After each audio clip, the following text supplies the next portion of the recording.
여러분 반갑습니다. 눈과 귀에 쏙쏙 신약 한눈에 보기 오늘 첫 번째 시간인데요.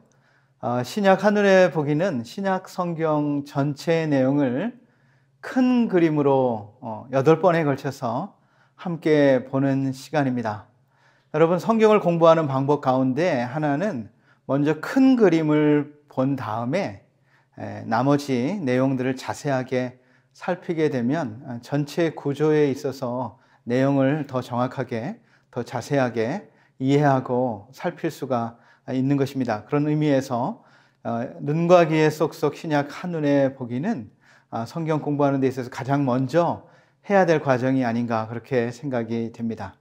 여러분 지난 시간에 우리가 눈과 귀에 쏙쏙 구약 한눈에 보기를 했지요. 그리고 이제 오늘 신약을 배우게 되는데요. 여러분 구약과 신약 사이에 뭐가 있을까요?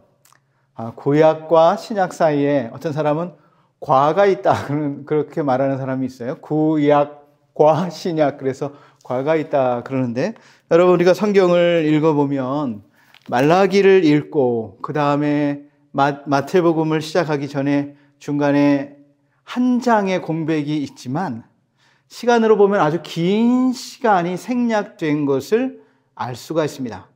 약 400년의 시간이 말라기에서 마태복음 사이에 생략이 됐고요.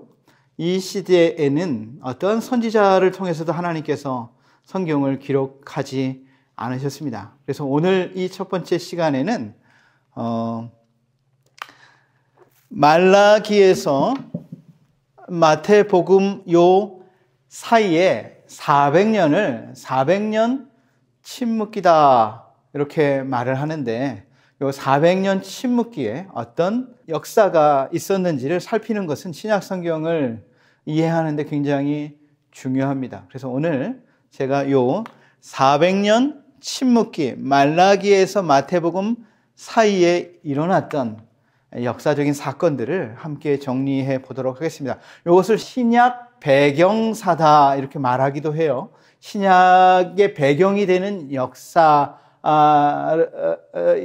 학문을 신약 배경사라고도 하는데, 오늘 400년 침묵기의 시간을 함께 살펴보도록 하겠습니다. 자, 말라기에서 마태복음 사이에 아주 긴 시간이 생략되어 있다라고 하는 것이죠. 그래서 구약 성경을 읽고 신약 마태복음을 딱 들어가 보면 전혀 다른 나라의 역사인가 할 정도로 전혀 처음 보는 내용들이, 정치적인 세력들, 또 뭐 처음 보는 절기들, 이런 것들이 막 등장을 하는 것이죠. 그래서 이때에 어떤 사건이 일어났는지를 우리가 역사적으로 정리하는 것은 신약 성경을 공부하는 데 있어서 아주 중요한 시간이 될 것 같습니다. 우리가 다니엘서 2장에 보면 하나님께서 느부갓네살 왕에게 꿈을 통해서 앞으로 되어질 역사에 대해서 꿈을 통해서 계시해 준 이야기가 다니엘서 2장에 나와 있습니다. 다니엘이 이 느부갓네살 왕의 꿈을 해몽하게 되고, 그것을 통해서 다니엘이 바벨론의 총리가 되는 내용, 이것을 우리가 구약 시간에 다 배우지 않았습니까? 그것을 통해서 다니엘서를요, 신약의 요한계시록이다 이렇게 말하기도 합니다. 왜냐하면 바로 앞으로 되어질 일들에 대해서 하나님께서 다니엘서를 통해서 계시해 주셨기 때문에 그래요. 느부갓네살 왕이 꾼 그런 내용에 보면 한 신상이 나오는데, 머리는 황금으로 되어 있고 어깨와 가슴은 은으로 되어 있고 배와 넓적다리는 동으로 되어 있고 허벅지와 종아리는 아주 강한 철로 되어 있고 발가락들은 철과 진흙이 섞여 있는 커다란 동상의 꿈을 꾸지 않았습니까? 그런데 이 동상을 어디선가 사람의 손으로 다듬지 않은 돌이 와서 이 동상을 깨뜨려 부수고 또 많은 돌들이 큰 산이 된 그런 꿈을 다니엘이 해석을 하면서 앞으로 되어질 일들, 앞으로 일어날 열강들이 어떤 나라인가, 그리고 마지막에는 예수 그리스도의 나라가 임하게 될 것, 이 세상의 나라를 다 파하시는 예수 그리스도의 나라가 임하게 될 것을 다니엘서를 통해서 예언하게 되는데요. 자, 머리는 금으로 되어 있는 황금의 나라 바벨론, 바로 느부갓네살 왕이 통치하던 그 나라를 말하고 있고요. 그러나 그 나라가 패한 다음에는 은혜의 나라, 바사, 페르시아의 나라가 세워지게 될 것이다. 그 다음에 이 페르시아를 무너뜨린 또 다른 동해의 나라 헬라가 세워지게 될 것이다.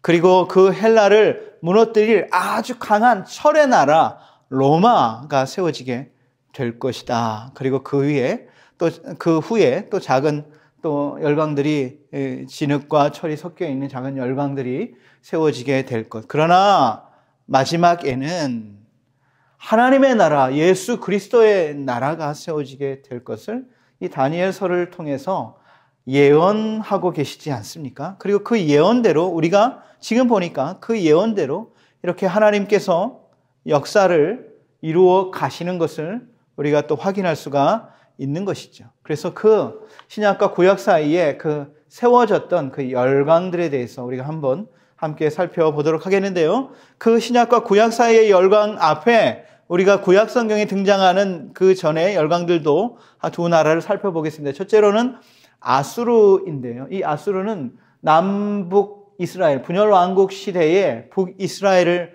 멸망시키고 남쪽 유다를 침공했던 이야기가 열왕기서에 나와 있지 않습니까?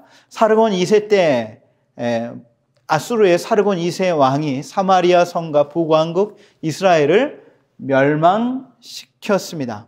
그리고 아수르 왕 산헤립이 이제 남쪽 유다를 침공해 오지만 결국 유다를 무너뜨리는 데 실패한 이야기가 우리 열왕기서에 나오고 있는 것이죠. 한번 살펴보겠습니다. 아수르에 사실은 살만 에셀이 먼저 침공을 해 왔어요. 그래서 북이스라엘을 멸망시키죠. 그것이 성경 열왕기하 17장 3절에서 6절에 나옵니다.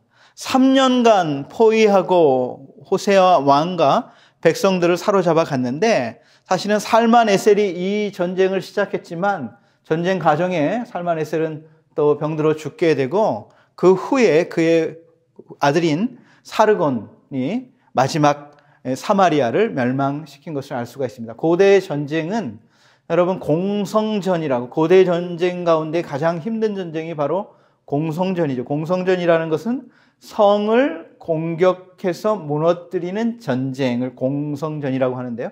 공성전은 하루 이틀이 끝나는 전쟁이 아닙니다. 적어도 몇 년씩 걸리고요. 이 성을 넘어서 무너뜨린다는 것이 굉장히 어려워요. 그래서 3년간이나 포위하고 결국에는 사마리아가 무너진 이야기가 열왕기하 17장에 나오게 되는 것입니다.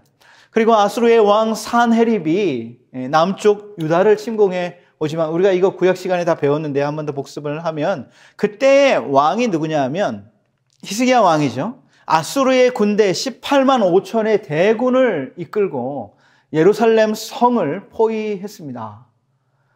여러분 이제 포위했으면 이제 이 예루살렘이 함락되는 것은 시간의 문제예요.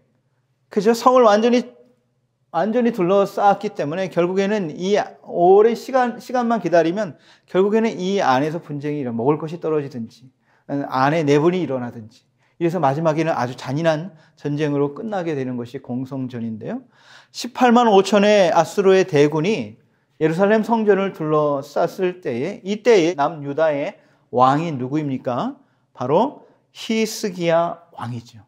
히스기야 왕은 하나님을 잘 섬기는 신실한 왕이었기 때문에 하나님을 조롱하고 유다 백성을 조롱하는 편지를 가지고 하나님의 성전에 올라가서 하나님께 기도하는 것입니다. 인간적인 힘으로는 도저히 이 군대를 막을 수가 없고 이 전쟁에 승리할 수 없는 것을 알았기 때문에 히스기야 왕은 하나님께 간구하고 있습니다. 벽을 향하여 얼굴을 대고 하나님께 기도할 때에 하나님의 놀라운 응답이 그 밤에 나타나게 된 것이죠. 성경을 보니까 이렇게 나와 있어요. 열왕기하 19장 35절 말씀, 그리고 역대하 32장에도 나와 있는데요. 그 밤이라는 것은 바로 히스기야가 성전에서 하나님께 기도했던 그 밤에 즉시 응답이 나타났습니다. 여호와의 사자가 나왔다. 그래서 여호와의 사자라는 것은 단수입니다. 그러니까 여호와의 사자 한 분이 나와서 아수르의 진영에 18만 5천의 대군을 싹 쳐버렸습니다. 그랬더니 그 대군이 하루아침에 송장이 되어버린 것이죠. 아수르의 왕 사네립이 두려워 떨며 자기 고국으로 돌아갔습니다. 그리고 그가 그의 신전에 들어가서 제사를 드리려고 할 때에 어떤 일이 일어났습니까? 아들람멜렉과 사레셀은 그의 아들이에요. 이 왕에게는 많은 아내들이 있고 또 많은 거기에서 난 자식들이 있지 않습니까? 그 자식들 중에 이 두 아들이 자기의 아버지를 찔러서 칼로 죽이고 왕이 되려고 했지만 실패하고 도망치게 되고 또 그의 아들 중에 하나인 엘살핫돈이 대신해서 아수르의 왕이 됐고요. 이 이후에 아수르는 힘을 잃고 결국에는 점점점 약해지는 나라가 되고 말지 않습니까? 아수르가 어떻게 멸망을 당했습니까? 사실은 이 아수르의 멸망을 예언한 선지자들이 있지요. 사실 아수르의 성은요, 굉장히 견고한 성입니다. 무너질 수 없다 이렇게 생각했습니다. 그들의 성은요 굉장히 높았고 성루라고 하는 것은 성을 지키는 망대인데요. 이렇게 보호가 되어 있는 망대예요. 군사적으로도 잘 공격할 수 있고 보호할 수 있는 망대가 이 아수르의 성에 200개나 있었을 뿐만 아니라 그 성의 주변에 해자가 뭡니까? 바로 옛날에 성들은 적들이 침범해 오지 못하게 하기 위해서 성 주변에 강을 만들어 놨습니다. 그러면 강을 만들어 놓으면 말이나 짐승을 타고 이 성을 들어올 수가 없지요. 대군이 바로 바로 공격할 수가 없도록 만들어진 깊은 강의 해자로 되어 있었기 때문에 이 강이 절대로 무너지지 않을 것이다. 이렇게 생각을 하고 있었습니다.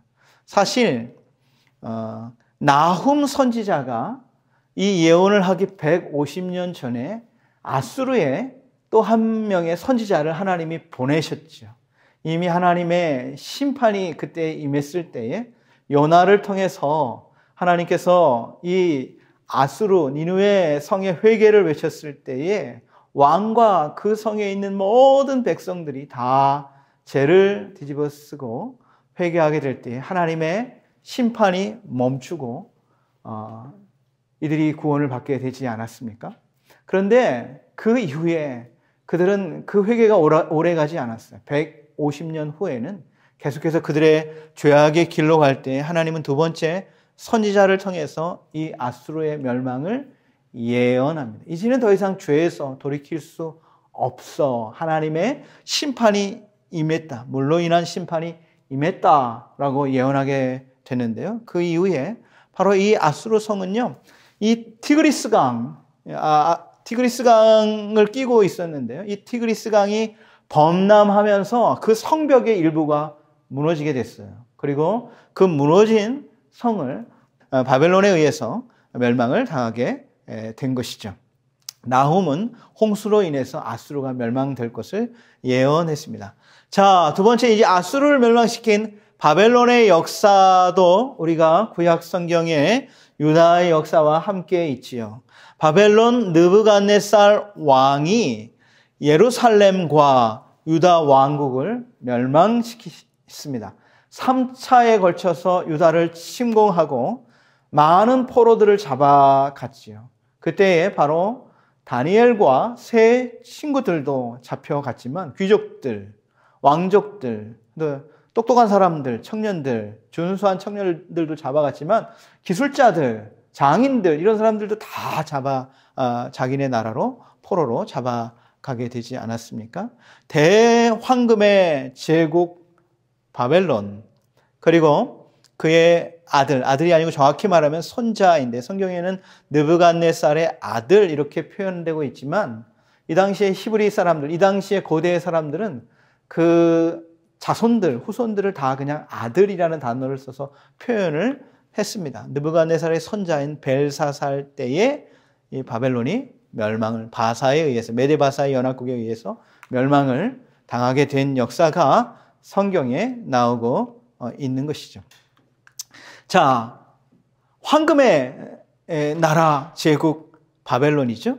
자, 여기 바벨론의 지도가 있습니다. 자, 티그리스 강이 있고요. 유브라데스 강이 있고, 이 지역을 바벨론이 다 통일을 한 것을 알 수가 있습니다. 여러분, 바벨론이 오늘날의 어느 나라입니까? 오늘날의 바로 이라크예요. 이라크가 바벨론인데, 바로 이 많은 나라를 통일한 대제국의 황제가 바로 느부갓네살 왕이 된 것이죠.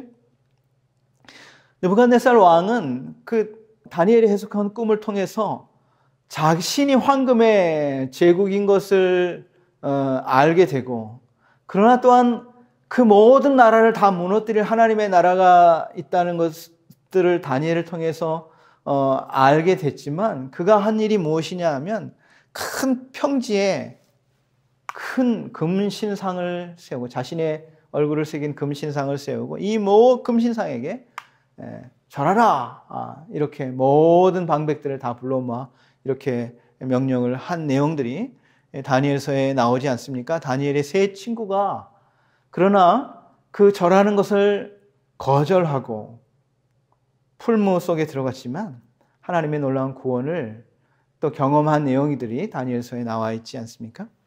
이 느부갓네살 왕이 세운 도시 바벨론은요, 어마어마한 두 겹의 성벽으로 이루어져 있는데요, 높이가 28m나 되는 것이죠. 엄청 높은 28m면은 8이 24, 39, 27, 보통 아파트의 9층 높이의 그런 큰 성벽, 그리고 그 성벽 위로 전차가 지나갈 수 있는 대단한, 무너뜨릴 수 없는 대제국의 성을 만들어 놓았습니다. 이 성 안에는 바벨론의 신 마르둑인데요, 마르둑의 신전이 50개나 있었고요. 이것은 바벨론의 7대 불가사의의 하나인 공중정원을 바로 이 느부갓네살 왕 때에 지었어요. 그의 아내를 위해서 그의 아내의 고국인 페르시아의 모습을 똑같이 만들어 놓은 정원을 만들어 놓고, 그 주변을 강을 파가지고 배를 띄워놓은 어마어마한 건축물인 것이죠. 멀리서 보면 이 정원이 공중에 떠 있는 것처럼 보여서 행잉 가든, 공중에 떠 있는 정원이다, 이런 이름이 붙어 있게 된 것이죠. 이런 놀라운 자기의 대제국을 보면서 어느 날 이 느부갓네살 왕의 마음에 교만한 마음이 들었습니다. 누가 이 세상에 있는 존재한 왕들 중에 나처럼 위대한 왕이 있는가? 이 어마어마한 대제국을 세운 왕이 누가 있는가? 그런 마음이 들 때에 하나님께서 너의 영광이 너에게서 떠났다, 하늘의 음성이 들리면서 느부갓네살 왕이 정신이 이상하게 됐습니다. 그래서 자신이 짐승이라고 생각하는 정신병에 걸리게 되고, 7년 동안 이렇게 짐승처럼 지내다가 고개를 들어 하늘을 우러러보고 그 모든 권력이 하늘로부터 왔다는 것을 깨달은 다음에 다시 정신이 돌아왔던 이야기가 다니엘서에 기록이 되어 있는 것이죠. 그의 손자 벨사살의 왕위를 이어받았습니다. 그의 아들 나보니두스 왕의 이야기는 생략이 됐어요. 그리고 벨사살이 왕이 됐을 때에 그 바벨론에 통치하는 모든 지역에 있는 통치자들, 지방 총독들을 다 불러 모아가지고 잔치를 벌이는 겁니다. 이제 술 파티가 이루어졌는데, 흥이 났을 때에 자기 할아버지가 저 유다를 침공해서 유다의 성전에서 뺏어온 전리품들이 있는 그런 창고에 가가지고 그 하나님께 제사 드릴 때 쓰는 성전에서 쓰는 금잔을 가지고 와서 술을 따라 먹는 이런 오만한 행위를 하게 된 것이죠. 그때 놀라운 광경이 벌어지게 되지 않았습니까? 벽에 손이 하나 나타나서 벽에 글씨를 쓰게 되고, 이것을 다니엘을 통해서 해석을 했는데요, 이 글씨는 바로 메네 데겔 우바르신이다. 이 말은 무엇이냐 하면 저울에 달아 보았더니 함량 미달이다, 무게가 모자란다 하는 것입니다. 왕이 하나님의 저울에 함량 미달 모자라기 때문에 왕의 나라는 이제 무너지게 될 것이다 라고 하는 것을 다니엘을 통해서 듣게 되고, 그리고 그날 밤에 왕은 침공해 들어온 미도 페르시아의 다리우스 왕에 의해서 죽임을 당하게 되고 바벨론은 그렇게 멸망을 하게 되는 것입니다. BC 539년에 바벨론이 메데 페르시아의 연합국에 의해서 멸망을 당하게 되고요. 나중에 이 메데 페르시아는 자연스럽게 한 나라 페르시아로 합쳐지게 됩니다. 그래서 이제 다시 페르시아의 열강이 시대가 된 것이죠. 페르시아를 성경에서는 바사 이렇게 씁니다. 메도 페르시아가 합쳐져서 자연스럽게 페르시아가 됐는데요. 페르시아의 고레스 왕이 바로 유다에 있는 바벨론 시대에 포로로 잡혀왔던 유다의 백성들을 돌려보내지 않습니까? 고국으로 돌려보내는 그런 명령을 내려서 스룹바벨의 인도하에 1차로 백성들이 포로 귀환을 하게 됩니다. 그리고 아닥사스다 1세의 황제 때 바로 느헤미야에 의해서 3차 포로 귀환이 있게 되고요. 또 성경의 에스더서는 이 아닥사스다의 아버지 누구냐면 아하수에로죠. 아하수에로는 히브리식 발음이고 헬라식 발음으로 하면 크세르크세스라고 그래요. 그래서 영화 300이라는 영화가 있어요. 저 그리스와 이 페르시아의 전쟁을 다룬 300이라는 영화에도 보면 그 페르시아의 왕이 크세르크세스인데 바로 그 크세르크세스가 바로 성경에 나오는 아하수에로 왕, 에스더의 남편 아하수에로였다라고 하는 것입니다. 그 아하수에로 때 에스더가 왕후가 된 이야기가 에스더서에 나오게 되는 것을 우리가 성경을 통해서 보게 되지 않습니까? 근데 사실은 이 고레스, 바사의 황제 고레스가 나오기 150년 전에 이미 하나님께서는 이 고레스를 통해서 이스라엘 백성들을 돌려보내는 이야기를 하나님께서는 이사야를 통해서 예언하신 것을 우리가 이사야서를 통해서 보게 됩니다. 참으로 놀랍지요. 150년 후에 하나님의 이름까지도 이미 어떤 황제가, 어떤 왕이 나타나서 백성들을 돌려보낼지에 대해서 예언하고 있어요. 참 놀랍습니다. 고레스가 나타나기 150년 전에 이스라엘 왕을 포로에서 해방시킬 것을 이사야 선지자를 통해서 예언되는 이사야 44장 28절에 보면 고레스에 대하여 아이 이름이 등장을 합니다. 이르기를 내 목자라 그가 나의 모든 기쁨을 성취하리라 하며 예루살렘에 대하여 이르기를 중건되리라 하며 성전에 대하여는 내 기초가 놓여지리라. 고레스를 통해서 이스라엘 백성들을 돌려보내 무너진 성전을 재건하게 될 것을 사실 150년 전에 이사야를 통해서 예언하고 있다는 것입니다. 이사야는 BC 700년대에 선지자지만요. 유다가 멸망할 것, 그 다음에 유다가 포로로 다시 돌아오게 될 것까지도 다 예언을 하고 있을 뿐만 아니라 이사야서는 우리가 살펴봤지만 하나님은 시간을 초월하지 않습니까? 그러니까 100년 후나 1000년 후나 하나님에게는 별 문제가 없는 거예요. 그래서 선지자들이 하나님의 예언을 할 때요, 앞으로 잠시 후에 예언을 하다가 갑자기 먼 메시아의 예언을 같이 하는 경우가 있어요. 그러니까 하나님에게는 이게 그 큰 문제가 아닌 것이죠. 그래서 바로 메시아의 예언이 이사야 선지자를 통해서 가장 많이 나오는 것도 우리가 구약 시간에 다 함께 살펴보았습니다. 자, 아하수에로 왕 때, 크세르크세스죠. 페르시아의 아하수에로 왕 때 에스더가 왕후가 되어서 이 페르시아의 포로로 잡혀온 모든 유다인들이 다 죽을 뻔한 위기에 백성들을 구해냈던 이야기가 에스더서에 기록되어 있는 것을 알 수가 있습니다. 그리고 아닥사스다 왕 때의 술관원인 느헤미야가 유다의 총독으로 자원해서 무너진 성벽을 재건한 이야기가 느헤미야서에 나와 있고 느헤미야 시대에 선지자가 말라기 선지자였어요.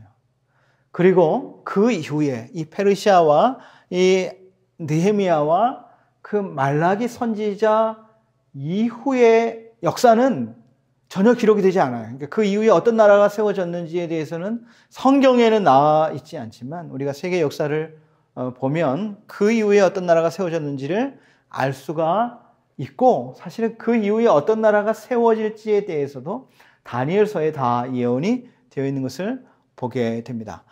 페르시아의 나라, 은혜 나라 페르시아 영토가 어마어마하게 넓어졌죠. 바벨론은 여기까지 요 정도였었는데 페르시아는 이 대륙을 넘어서 유럽 대륙의 마케도니아, 그다음에 북아프리카까지 저쪽에 이 페르시아 지역을 다 통일한 나라가 된 어마어마한 대제국이 바로 페르시아 제국이 되겠습니다. 그런데 이 페르시아도 결국에는 헬라에 의해서, 그리스죠. 그리스 헬라에 의해서 멸망을 당하게 되었다는 것입니다. 이 내용은 성경에 나오지는 않습니다. 여기서부터가 이제 400년 침묵기의 이야기가 되는 것이죠. 자, BC 300, 요 페르시아의 멸망도 안 나오지 않습니까? 요 331년에서 167년의 역사, 누굽니까? 바로, 헬라의 알렉산더 대왕이 이 바사를 물지르고, 사실은 이 알렉산더는 저 유럽 대륙의 마케도니아의 사람 아니겠습니까? 이 대륙을 넘어와가지고 이 아시아를 다 통일하고, 아시아뿐만 아니라 중앙아시아, 저 인도까지도 땅을 점령한 대제국의 황제가 되지 않았습니까? 그러나 알렉산더가 일찍 죽게 되면서 그의 나라는 그와 함께 이 대제국을 세웠던 4명의 장군에 의해서 다스려지게 되는데요. 그 이후에 안티오쿠스 에피파네스라고 하는 황제가 예루살렘의 성전을 더럽히는 이야기가 역사 속에 나오게 되는데요. 그것들을 잠깐 살펴보도록 하겠습니다. 마케도니아의 지배자 알렉산더 대왕, 이 알렉산더의 이야기는 영화로도 많이 다루어지고 있는 것입니다. 10년 만에 세계를 다 정복한 알렉산더 대왕, 사실은 이 마케도니아 출신인데요. 이 마케도니아 지역, 이 헬라 지역을 통일했을 뿐만 아니라 이 대륙을 넘어와 가지고 이 터키 지역, 오늘날의 터키 지역, 북아프리카, 그 다음에 이 페르시아의 땅을 넘어가지고 인도까지, 인도 지역 일부까지도 다 통일한 어마어마한 대제국의 황제 아니겠습니까? 그러나 그는 세계를 다 정복했지만 술에 의해서 정복을 당했어요. 그래서 결국에는 그가 일찍 건강을 잃고 죽게 되지 않습니까?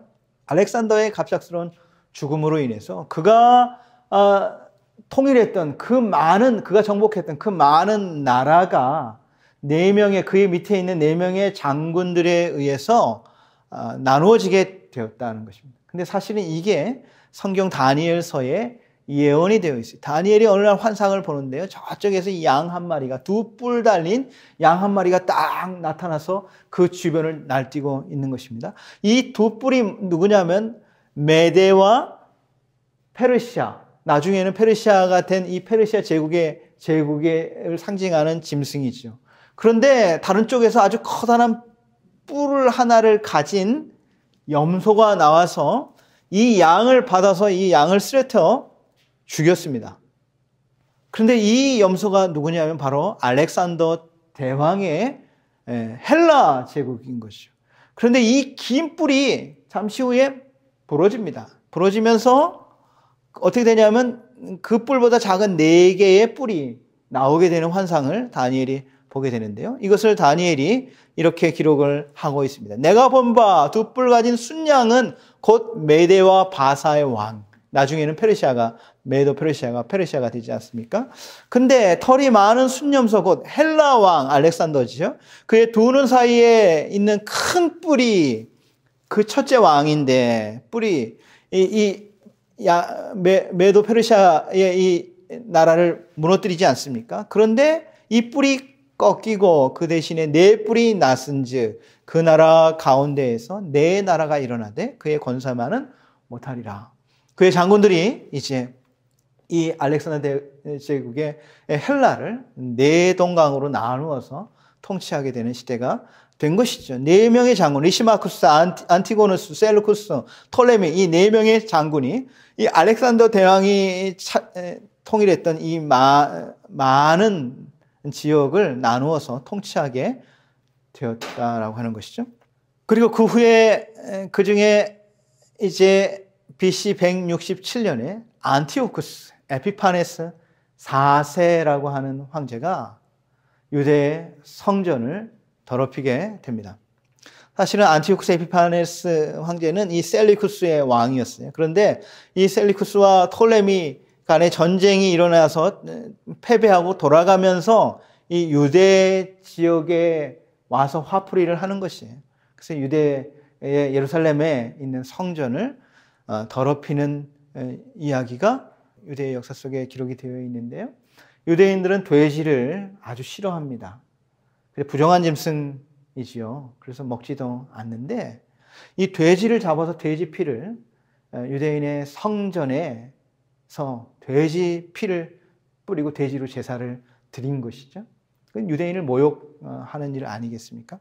그리고 그 성전 앞에 큰 제우스, 헬라의 신인 제우스 신상을 세워놓고 유대인을 핍박하기 시작을 한 것이죠.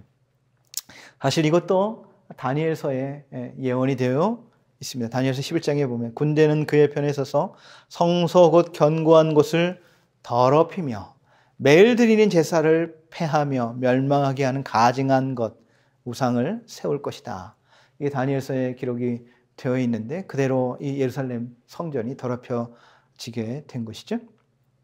거기에 백성들이 비록 나라를 잃어서 그 헬라의 통치를 받고 있었지만 그 당시만 해도 자신들이 믿는 헬라는 다신교 아니겠습니까? 그러니까 그 나라 통치한 나라들이 믿는 신을 인정해 주었는데요. 자신의 믿는 신을 이렇게 모독한 이 에피파네스 때문에 유다인들이 봉기가 일어나게 된 겁니다. 그래서 민족 전쟁을 일으켜서 독립운동을 일으키게 됐는데 바로 유다 마카비우스, 이 마카비라고 하는 것은 별명인데요. 망치라는 뜻입니다. 사실은 유다 하스모니안이라는 이름인데요. 제사장인데 제사장과 그의 아들들이 중심이 돼서 이 헬라와의 전쟁을 일으킵니다. 독립전쟁을 일으켜서 그 이후에 이 헬라로부터 약 100년간 이 유다가 또 독립국가 시대가 있었다라고 하는 것입니다. 그것도 바로 다니엘서 12장에 기록이 되어 있습니다. 매일 드리는 제사를 폐하며 멸망하게 할 가증한 것을 세울 때부터 1290일은 몇 년입니까? 3년 반이에요. 그래서 아까 성전이 더럽혀진 이후에 3년 반이 지났을 때에 바로 헬라로부터 이스라엘이 독립전쟁을 통해서 독립하게 되고 그들의 더럽혀진 성전을 깨끗하게 다시 정화한 사건이 일어나게 되는데요. 그것을 기념해서 유대인들에게 새로운 절기가 생겼는데 그 절기가 바로 수전절입니다. 신약 성경에 보면 갑자기 수전절이라는 절기가 등장해요. 히브리 말로는 하누카라고 하는데 예수님께서도 수전절의 마지막에 수전절에 예루살렘에 오신 이야기가 나옵니다. 여러분 레위기에 보면 모세로부터 하나님께서 지키라고 하신 절기가 7절기가 나오지요. 유무초 오나 속장 아마 구약 한눈에 보기를 보신 분은 다 아실 텐데 이 수전절은 유무초 오나 속장에 속해 있는 7절기가 아니에요. 나중에 나온 수전절 절기고 에스더 시대에 또 새로운 절기 하나가 있죠. 부림절, 부르라고 하는 말은 제비를 뽑다라는 말인데 그래서 그 에스더 시대에 유다인들을 다 죽일 뻔한 것에서 구원을 얻어서 기념하는 절기가 하나님의 놀라운 구원을 기뻐하는 절기가 부림절이고요. 그리고 요 시대에 생긴 신구약의 중간사에 생긴 그런 성전을 깨끗하게 성전을 닦을 수잖아요. 성전을 깨끗하게 회복하게 한 것을 기념하는 절기 수전절이 생기게 되었습니다. 이것을 바로 이스라엘의 독립국가 시대인데 하스모니안이죠. 아까 유다 하스모니안인데요. 유다 마카비우스라고 했는데 마카비우스는 별명이 붙여졌어요. 망치라고 하는. 그래서 독립운동을 일으킨 제사장의 후손들이 계속해서 이스라엘을 통치하게 된 하스모니안 왕조가 마카비죠. 마카비 왕조가 한 100년 동안 이스라엘의 독립국가 시대를 이루었습니다. 그러다가 또다시 새로운 열강이 나타나게 되는데 그 새로운 열강이 누구입니까? 바로 로마가 나타나게 되면서 로마가 다시 이 지역을 다 통일하게 되면서 이 이스라엘 땅은 다시 로마의 통치하에 들어가게 되는 것이죠. 자, 로마를 볼까요? 자, 로마의 폼페이우스 장군이 BC 63년에 예루살렘을 점령하게 되면서 이 독립국가, 이 마카비 시대가 맞춰지고 다시 이스라엘은 로마의 통치하에 들어가게 되고요. 또 가이사 아구스토가 천하의 영을 내려서 모든 나라들로 호적을 하게 했을 때에 바로 예수님의 아버지 요셉과 마리아가 그의 고향에 돌아와서 베들레헴에 돌아와서 호적하러 갔다가 예수님이 태어난 이야기가 또 성경에 나오지 않습니까? 그때 황제가 누굽니까? 로마의 가이사 아구스토 황제고요. 또한 가이사 티베리우스 황제 때에 바로 예수님께서 십자가에 못 박혀 죽는 사건이 일어나게 됐습니다. 성경은 이렇게 로마의 역사, 세계의 역사와 이스라엘의 역사를 함께 기록함으로 해서 예수님이 역사적인 실제 인물이고 예수님의 십자가의 사건은 실제 역사적인 사건이다라는 것을 또한 같이 기록을 하고 있는 것을 우리가 볼 수가 있습니다. 자, 로마 대단하죠. 자, 여기서부터 시작해가지고 이 유럽의 대륙을 다 스페인까지 통일하고 이 북아프리카 지역을 다 통일하고요. 이쪽에 있는 그 페르시아 지역까지 다 통일한 어마어마한 대제국이 철의 나라, 어느 나라든지 다 부서뜨리는 강한 철의 나라 로마의 나라가 설 것이다라는 것도 이미 다니엘을 통해서 하나님께서 알려주셨다라고 하는 것입니다. 가이우스, 율리우스, 카이사르, 옥타비아누스 이름이 많지요. 이 사람에게는 이름이 이 당시에는 이름이 계급장처럼 하나씩 붙여지게 됩니다. 어떤 큰 일을 할 때마다 위대한 업적을 할 때마다 그 이름이 하나씩 붙어져가지고 이름이 긴 사람일수록 뭐 존귀한 자가 되는 것입니다. 아우구스투스라는 말은 존엄자라는 말인데 가이사 아구스토 바로 예수님 탄생 시대의 로마의 황제이죠. 처음부터 황제가 된 것은 아니고 그 당시에는 삼두 정치의 세 명의 지도자 중에 하나였습니다. 안토니우스와 레피투스와 옥타비아누스 세 명이 로마를 통치하고 있는 삼두 정치 시대였지만 결국에는 이 두 사람을 제거하고 옥타비아누스 황제가 로마의 최초의 황제가 되었습니다. 이 사람이 바로 우리가 알고 있는 시저라고 하는 시저의 양아들이지 않습니까? 자, 로마 제국의 최초의 황제였어요. BC 27년부터 AD 14년까지가 예수님 태어날 당시에 황제였고요. 팍스 로마냐라고 하는데 팍스 로마냐라는 말은 peace라는 말이에요. 팍스는 로마가 온 나라를 다 통치하기 때문에 로마의 힘에 의한 평화의 시대였다는 거. 아무도 로마에 대항할 나라가 없었던 시대인 것이다. 아무도 전쟁을 로마를 대항해서 일으킬 수 없었던 그 시대, 팍스 로마냐의 시대였다라고 하는 것입니다. 누가복음 2장 1절에 나오죠. 가이사 아구스토 때에 바로 예수님이 태어난 것을 누가가 세계 역사와 함께 기록을 하고 있습니다. 자, 여기까지가 바로 말라기에서 마태복음 사이의 역사를 기록하고 있어요. 사실 말라기 시대는 페르시아의 아하수에로 아닥사스다 왕, 그래서 느헤미야 선지자 느헤미야까지가 유다의 총독으로 와서 무너진 성벽을 재건한 이야기까지가 있지만 그 페르시아가 어떻게 멸망했는지, 그의 어떻게 알렉산더의 그 헬라 제국이 섰는지, 그리고 어떻게 이스라엘 독립국가 시대를 이루었는지, 그리고 로마가 어떻게 통치하게 됐는지의 역사에 대해서는 생략이 되었다라고 하는 것이죠. 그것을 우리가 정리를 해봤는데요. 이 400년 침묵기로부터의 도전이 있습니다. 사실 이 400년 침묵기에 사실은 하나님은 그럼 침묵하셨나?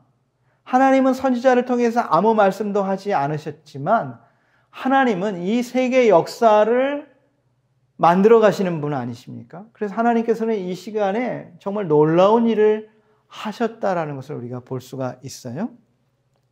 자, 알렉산더의 헬라는요, 자신들의 아주 고유한 문화의 우수성을 전파하기 위해서 자기가 정복한 나라의 언어를 다 통일했어요. 그리고 도서관을 다 짓고 자신의 문학, 이것을 전파하게 된 것을 알 수가 있습니다. 그러니까 헬라에 의해서 헬라가 정복한 모든 나라의 언어는 헬라어가 쓰여지게 된 것이죠. 그러니까 언어가 통일이 됐습니다. 그래서 이 당시에 헬라어를 할 수 있으면 그 모든 나라에 가서 소통하는데 불편함이 없는 것이죠. 여러분, 신약 성경이 어느 나라 말로 쓰여졌습니까? 헬라어로 기록이 되지 않았습니까? 그리고 사실은 예수님이 오시기 한 200년 전에 바로 북아프리카에서 구약 성경이 헬라어로 번역이 됐어요. 그것을 70인역이다 그래요. 구약 성경을 유대의 그런 성경학자들을 통해서 헬라어로 70명의 학자들이 모여가지고 구약 성경을 헬라어로 번역을 했기 때문에 이 구약 성경을 가지고 이 헬라어를 가지고 있으면 어느 나라에 가든지 성경을 전해줄 수가 있는 준비를 하게 된 것이죠. 헬라어가 세계 공통어가 됐습니다. 그리고 헬라로부터 잠시 100년 동안 이스라엘이 독립, 마카비 시대에 하스모니안 왕조 시대가 있지요. 이때에는 이스라엘 백성들에게 어떤 마음이 생겼냐면, 이때 메시아가 와야 되지 않는가. 메시아에 대한 그런 간절한 열망, 소망, 메시아를 기다리는 소망이 이때에 있게 된 것이죠. 그리고 그 이후에 바로 이제 로마가 다시 이 이스라엘을 통치하게 되면서 모든 길은 로마로 통한다. 이런 속담이 있지 않습니까? 그래서 로마가 통치한 나라에 신속히 자신의 통치력을 발휘하기 위해서 또 세금을 걷기 위해서 도로를 쫙 깔게 된 것이죠. 그래서 도로를 준비하게 됐어요. 그래서 이 도로를 통해서 복음이 급속도로 신속하게 퍼지게 된 것이죠. 하나님은 아무것도 하지 않는 것 같지만 하나님께서 이런 준비를 하시고 드디어 때가 참에 하나님께서 메시아를 보내주셔서 인류 역사의 가장 중요한 사건, 인류의 모든 죄인을 대신해 예수님이 십자가에서 죽게 하시는 구원의 역사를 이루시고 그리고 그 복음이 이 공통된 언어를 통해서 또 이 뚫려진 도로망을 통해서 사도들을 통해서 신속하게 전 세계로 땅끝까지 복음이 전해질 준비를 하고 계셨다라고 하는 것입니다. 오늘날의 도전이 있습니다. 오늘날에는 어떤 일이 있습니까? 어느 나라와도 의사소통이 가능해요. 오늘날에는 구글, 통역기, 번역기 이런 거 가지고 있으면요. 외국에 있는 문서들도 다 우리가 번역해서 읽을 수가 있고 또 언어도 소통할 수가 있는 시대가 되었습니다. 자, 이스라엘을 통해서 받는 도전은 무엇입니까? 오늘날에 더욱더 보이지 않는 세계에 대한 열망을 가지고 있어요. 미국에서 달에 로켓을 쏴 보냈을 때만 해도 이런 이야기가 있어요. 앞으로 종교는 10년 안에 다 사라진다 그랬어요. 과학이 발달함으로 인해서 10년 안에 종교가 다 사라진다 이런 이야기 했었어요. 기자들이. 그런데 어떻게 됐습니까? 종교가 사라졌습니까? 그렇지 않다는 거예요. 더욱더 오늘날 과학이 발달한 시대일수록 더 영적인 세계에 대해서 보이지 않는 세계에 대한 열망은 끝없이 사람들 속에 있게 되었다라고 하는 것이죠.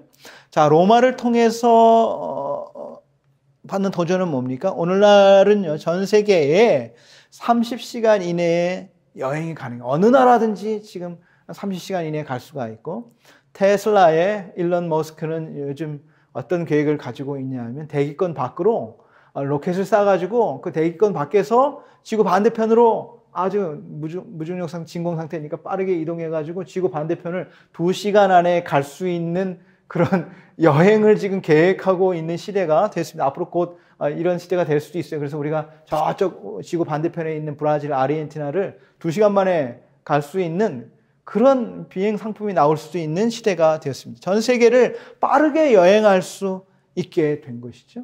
오늘날도 이렇게 어느 시대와 다르게 하나님의 복음을 전하기 쉬운 시대가 없는 것이죠. 하나님께서 이런 준비를 하셨기 때문에 이 마지막 때에 우리도 복음을 전하는 하나님의 사람으로 준비만 되면 어디에서나 어느 나라에서나 또 언제든지 이 복음 전달자의 사역을 감당할 수 있다. 이것이 우리에게 주는 큰 도전이 되겠습니다. 이 당시에 또 신약 성경에 나타나는 정치 세력들이 있습니다. 그 정치 세력들을 우리가 좀 이해하면 신약 성경을 이해하는 데 좀 도움이 되는 것이죠. 여러분, 정치 세력은요, 항상 그렇습니다. 어느 나라든지 그렇습니다. 여당이 있고 야당이 있습니다. 정치를 가진 주도 세력 여당이 있고 또 거기에 견제 세력인 야당이 있는 것이죠. 이게 항상 이렇게 비슷하게 균형이 있어야 돼요. 이게 균형이 없으면 안 돼요. 여당만 강해도 안 되고 야당이 너무 강해도 안 되고 서로 이제 견제하게 되는 것인데, 항상 이렇게 어느 나라에나 여당과 야당이 있지 않습니까? 바로 헬라가 통치했던 시대에도 여당과 야당의 정치 세력이 이스라엘 나라에 있었다라고 하는 것인데, 여당은 바로 산헤드린, 신약 성경에 나오죠. 산헤드린 공회가 나오죠. 그리고 서기관이 신약 성경에 갑자기 등장을 하게 됩니다. 이게 바로 헬라가 통치했던, 이스라엘을 통치했던 시대에 이스라엘에 있었던 두 대표적인 여당의 정치 세력과 야당의 정치 세력인데요. 이 산헤드린은 오늘날의 국회의원과 같은 겁니다. 70명의 공회의 위원들이 있어요. 그리고 한 명의 대제사장까지 71명으로 구성이 되어 있는데, 우리나라 국회의원은 300명이지만 여기는 산헤드린 공회위원이 70명의 대제사장까지 71명입니다. 모든 정치, 종교 재판을 여기서 합니다. 예수님을 십자가에 못 박아야 되겠다. 어디서 결정했습니까? 바로 산헤드린 공회에서. 가장 대표적인 정치 집단인 여당의 산헤드린 세력이 있고요.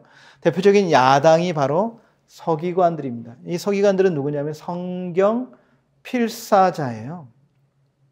여러분, 성경만큼 사본이 많은 책이 없습니다. 이 세계에 존재하는 고대 문서 중에 사본이 이렇게 많이 존재하는 책은 없습니다. 사본이 많이 존재한다는 말은 뭐냐 하면, 사본이 한 개만 있다고 보면, 원본은 없고 사본이 한 개만 있다고 하면 필사하는 사람이 자기 생각을 더할 수도 있고 뺄 수도 있고 막 더할 수도 있고 그래도 이게 원본하고 얼만큼 다른지를 알 수가 없어요.